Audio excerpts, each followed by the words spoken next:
regret making?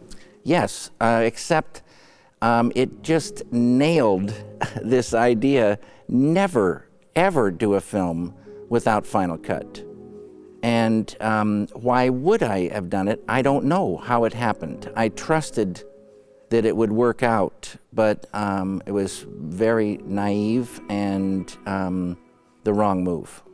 As a casual fan of sci-fi or cinema, you may be surprised to find out that this year's sequel to Dune is not actually the second Dune film, but the third. Directed by David Lynch in 1981, Dune 84 is famously disowned by its creator, who has had his name removed or changed to pseudonyms for certain versions of the film. But how did one of the most iconic and influential sci-fi IPs of all time become one of the most notable box office bombs of the 80s? First published in 1965, attempts to adapt Dune began as early as 1971. Notable directors such as Arthur P. Jacobs, Alejandro Jodorowsky, and Ridley Scott all tried unsuccessfully to bring their vision of the book to the big screen. APJ first purchased the rights in 1971 under Arthur Jacobs, promising to produce the film before the end of the decade. However, after Jacobs' death in 1973, the rights were purchased by a French consortium and handed over to Jodorowsky. The documentary, Jodorowsky's Dune, depicts the filmmaker's lofty attempts at adapting the film.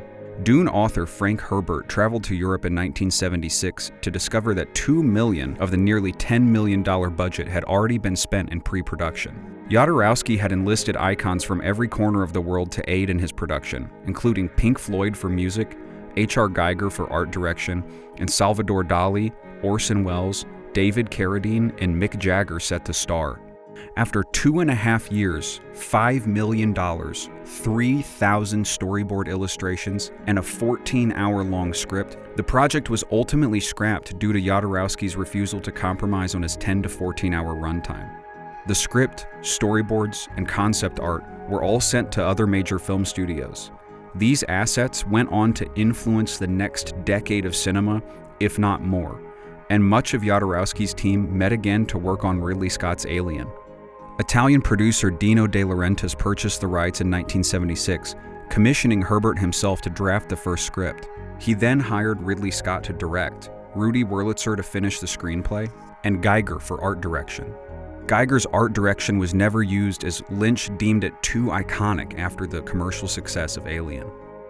Interestingly, Scott was the first to suggest splitting Dune into 2 movies. Unfortunately, Scott left the production shortly after the unexpected death of his brother. At this point, something rather sad happened, which is that Ridley's older brother died rather young, obviously, and Ridley was in some depression. He really had to get to work, wanted to do something. When he's working.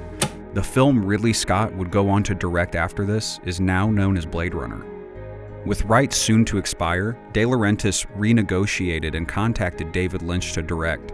Lynch was becoming popular after the success of Elephant Man and was receiving giant offers at the time, notably Return of the Jedi. After 6 drafts, the final 135-page script began production in Mexico in 1983. Many of the exterior shots were filmed in the Samalayuca dune fields of Juarez. With a budget of more than $40 million, Dune required 80 sets across 16 sound stages, something no studio in Europe was capable of at the time. Working with a crew of 1,700 and a cast that exceeded 20,000 including extras, the production was plagued by complications. Failing electricity and phone lines due to Mexico's infrastructure at the time caused many issues on set. Health issues also affected the cast and crew across the 6 months of shooting.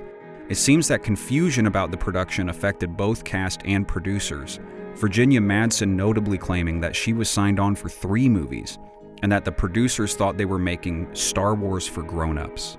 Disputing that notion, the first rough cut of Dune without special effects ran over 4 hours. Universal expected a standard 2-hour runtime, and working with De Laurentiis and his daughter, Lynch cut the runtime by removing and reshooting scenes to condense the content. The film opened on December 14, 1984, ranking 2nd in the domestic box office behind Beverly Hills Cop.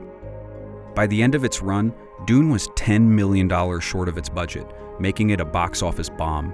Reception was poor to say the least. Common complaints of the film spanned a variety of issues including the convoluted story, the long runtime, and even homophobia, citing the depiction of the Baron.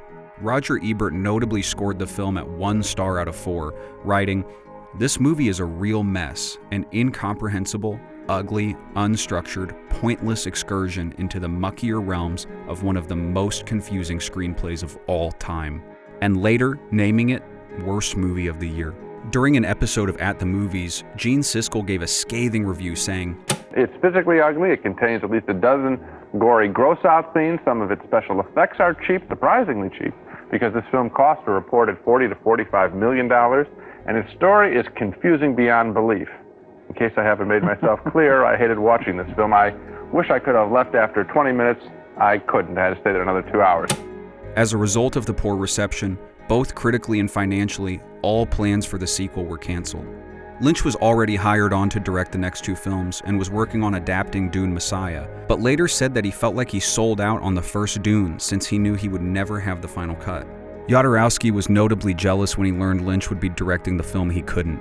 Supe que David Lynch will direct that. I have a pain because I admire David Lynch. He can do it. He's the only one in this moment who can do it that, and he will do it.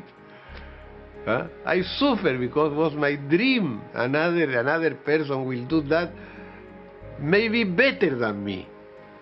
Even I think I will cry and start to see the picture go step by step, step by step, step by step. I became happy because the picture was awful. A television version of the film first aired in 1988. Coming in at 186 minutes across 2 parts, it replaced the opening voiceover with much longer descriptions of the setting and concept art stills. Lynch disavowed this version and had his name removed from the credits. He turned down the offer of a director's cut from Universal and refused to discuss Dune in interviews for decades. I can't help but wonder what these versions of Dune would look like today.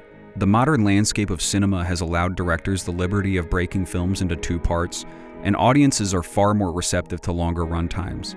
In a world where some of the most iconic IPs take place across dozens of films or multiple seasons of television, I lament the fact that these productions happened when they did.